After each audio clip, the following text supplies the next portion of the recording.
Abolu, aboni, aboshisha. Oh, glegede mo nje feto me kanu bo me ku yiro pepe jire pe so asizono mo ko na ke. Sakete level do lo mi la. Omi wo mo zan koko nke kan ero agrin mo ke mo ba yin. Ahon mo kan na o to gbagba didi nu koko mo to jogbe mo so afizun sego mero mo yan. Ni bi FIFA do gbaloji wo bi FIFA do to gan to rorun ji. Patrice Tano mi bi FIFA deji. Mais des millions de des millions de et blanc bleu bien FIFA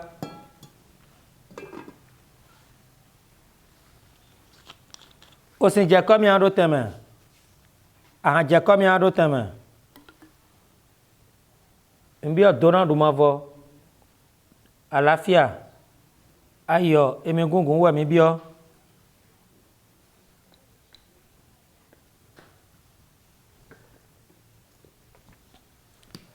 o wezize o wenota o huze kwa doran gashan we do shan we an go so le o glegede mo nje feto me kanu gbo me ku yiro pepe jire pe so asin so no mo ko na ke o sakete la vodun lo mi la o mi o mla zan ku ku nki kan ero agrin mo ke mo bo yin mira ji do mo gashan we do shan we afonu wezize wenota o huze kwa doran agachan we do chan we an go so le oh glegede mo nje feto me kanu gbo me ku yiro pepe jire pe so asizono mo ko na ke sakete level dun lo mi la o gblan me jiro me aladam lo si ma do aladam lo si to gbe akuntan gbani edu alono tu ja gedegede mu ye mi yiro wezize we ro hu ze pon ayon go so le mi yiro adan kan hun su tefi hun ta yan gun ni ganvo weze hun to ajran ku ya cha ba ke ye mi yiro me kwada dagle gbon to le hayan grugbenu mi yiro me po Mira gede unwe gbe to angede do azon egbe bona photo selo me ange duto dun do azon bona fule mi jabolu mepo mi jabolu agasa po epo to ko mangeto ajra un tole un seto hun alada hun mi yiro mepo patapata mi yiro mi to akro gan gen agbodo zume mi yiro alada holu mi yiro ajra holu mi yiro aholu viga gango holu mi yiro mepo patata mi yiro ayino kru na chefon hunji mi yiro to kru no so agbran gandan mi yiro mi flinso mi yiro mepo patata mepo si afoni ape mi yiro hono ga cheji defoji mi yiro mepo mi yiro papa jiraro ayira azansien mi yiro mepo patapata mi yiro to su to si to gan mi yiro mepo si afoni wa pe mi yiro du to dun le du ho le du vi le mi yiro ple kanto mepo to alopo me kanto le gba kanto mi yiro mepo pata nu wa to temete mi yiro nu mo to temete le mi yiro mepo pata mepo si afoni wa pe mi yiro Saint Michel Saint Michael Saint Gabriel Saint Germain Saint Sacrement mira yamati yakudu ya salama nabi Muhammad mi yiro mepo mi yiro male holu le po Allahu akbar mi yiro mepo si afoni wa pe anga sen wo le po mi yiro vleketi a choro ngura fodun agbe mi yiro mepo si afoni wa pe na mepo ni fa lobo ikan tuto dun mi yiro tro megan bangle sakra konfo nana blewa gewia mi yiro mepo koku gambla tinga pe to ve pe to aton mami sika mi yiro mepo si afoni wa pe to egbesin azanji me o e klonkan bon ya du sino kan ya mi ono kan mi yiro mepo ti o le zo to e mi le mi yiro mepo patapata mepo si afoni ape mepo ni afalobo kan na duwe na gbakabo gbago aho eto na je mi yiro mepo mo ayino zogbo sirigbo veso sue salile mi yiro mepo na vo de pon abeno mi yiro mepo afoni ape do hologo na mepo ni afalobo kan hun ton josu mi yiro mi papa jirado mi yiro mi na mepo si afoni ape hun ton jiraku afoni ape do hologo o du teje mi na no to se me mi bio egbede ba ya tezangbe asan ko atonu kun lo poto asan ko atonu kun atonto so me mi teton sun atonto me mi teton o du teje mi no to sun e yo me o pe fore kun kun awe to du teje mi no bo dagbe jete na mi to se lo me o keke no se to zebo echirebo go chirele moto no se to zebo echirebo go chirele o dagbe ton dagbe go me to ason zanji ason gbo me kule pon kokko me kule pon trunji o bene to lo fa gbelo me blebu fa bo ayogo bojijo jete na sunu nyonu yo povu me o me mi yun pode ma yun ko du teje mi no mizan mizan afɔte mi de bɔn mi wa mi tɔn to sɛlɛ mɛ bɔn ku nɔ la bɔn ta nɔ la fo nɔ la hɔɛ nɔ la nyado nɔ la bɔn alafi adzɛte to tɛdzi mi nɔ abɔlu abɔyin abɔ sisɛ yemlɔ yɔrɔ mɛ o tata mɛ o mi yɔrɔ lɛ si mi tɔn di ye to tɛdzi mi nɔ o mi yɔ dzidzi siɛnɔ tsi nu yi o ku mi yɔ azɔn mi yɔ fo mi yɔ mi na tsi na mi ahadze kɔ mi aɖo tɛmɛ. Mi biɔ dzidzɔwo azã gagbɛga wɔ mi biɔ ahadzeagun nukunɖagbe nɔ kpɔe abɔlu abɔyin abɔ sisɛ o gblɔ fɛ nɔ gedegede mu ye alãda nɔ si ma dɔ afɔn do wɔlɔ dzi kpɛsɛ kpɛta kpɛmɛdzɔmɛ awɔwo lɛ kpɛ adãkɔtɔ hɔntɔn adzrakutɔ hanyɔ glugbe ŋutɔ azã sukpɔtɔ gbelokpo yinatɔ. Kpɛsɛ kpɛta kpɛmɛdzɔmɛ kpɛhɛ tometɔ kpɛ agasa tometɔ mi dzabɔlu mɛ kpo mi lɛ do wɔlɔ kpɛ adakulu nɔ mi tɔ akplɔ gã mi dzabɔlu mɛ kpo sɛtɔn dzi agasa gbɛgbɛ président mi dzabɔlu mɛ kpo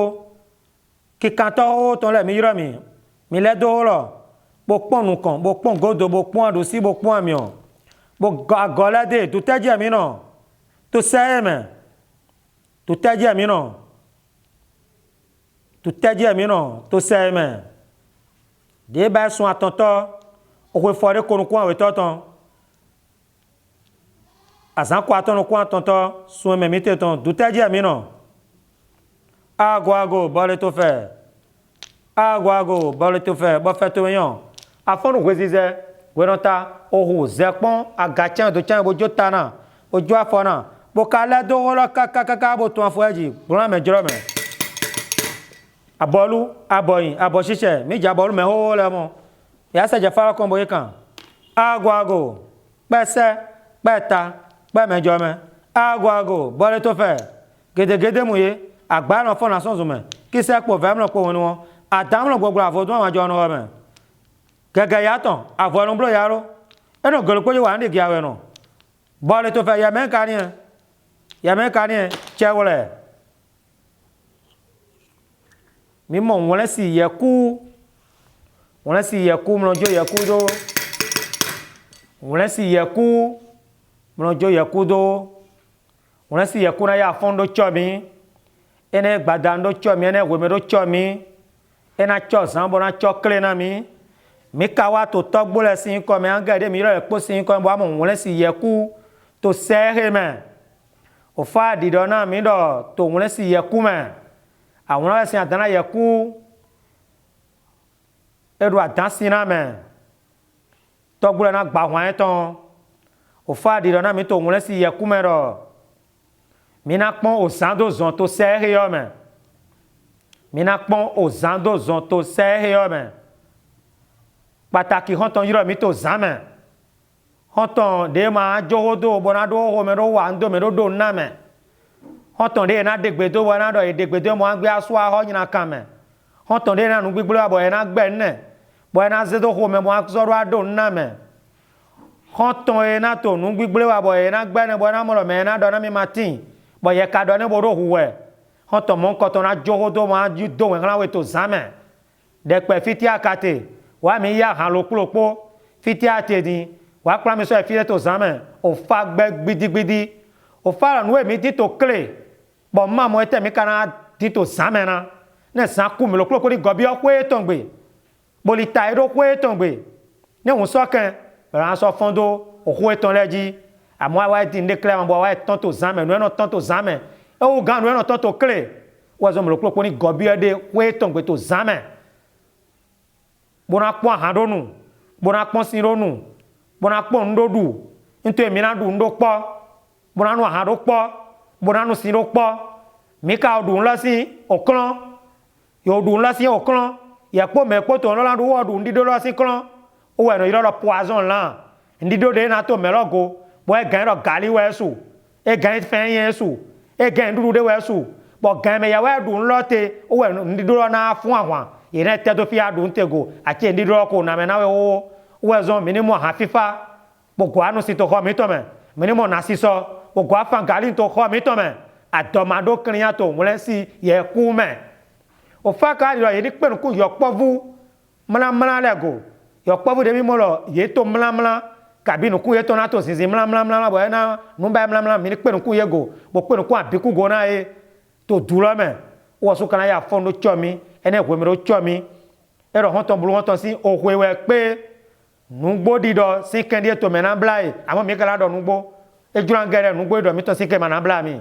o fa dido do so nu popo hon to ye mo ai hari no te do hon to vivego ini gba di onda sina mi bo ado ndo na mi nti onu emi na wale po e na to nu ve o me bi na hon to mi ton o vie mi ji e to nu ve o me bi o onu e wa mi te to nu ve o me bi na hon to mi ton vive ai hari no te dego me ka wa bo amo wole si ye ku to se me melodi tekpo do ko egbesi oho nu yin kwetu egbesi o tekpo bodo amado tan tekpo bo se won do akwejo to ni bio entu esi nu me e me ro ani no zan kwetu gbeji bo jo ko egbeto ni awa nto ko egbe ku bi to edo hen lo jo to de jowe ene kwejo do fun awon na we me te to ku to ene to fa mi me alo ma na pla we to du eto ayi jeme o fa ka na mi lo fotu te mi na sen fotu sapata bona sen jo to ku bi to mi ton le o danglo so gba de do ayigba ira pe nu kun ego bo kana pe nu ku yo pofu de to hujo si awutu jele ayigba si awutu agbasa hun mi o den funfun ira pe nu kun ego na yo pole to se lo me na agbasa hun mi o ni mo wa han ku wa pla yo pole bro ira yin ko sa teme bo go klo kle teme na nu ndo yo o fari ro gbero glagada amo no so derun me yero nwe me wala zeda e ma gangle me lo klopo ni odu ayire to nu ndo yan yisero ni gana ode pataki to zame wa kolo mlan to duwe to ayi jeme mi ma mlan chom lo mi ni ode wa kana gbasan o vi na mi me ka wa ifazun ba mo wole si yeku e ma du sonu e ma du we vi ojan e ma zan for you e ma so yonu e ma de yon de aso okudo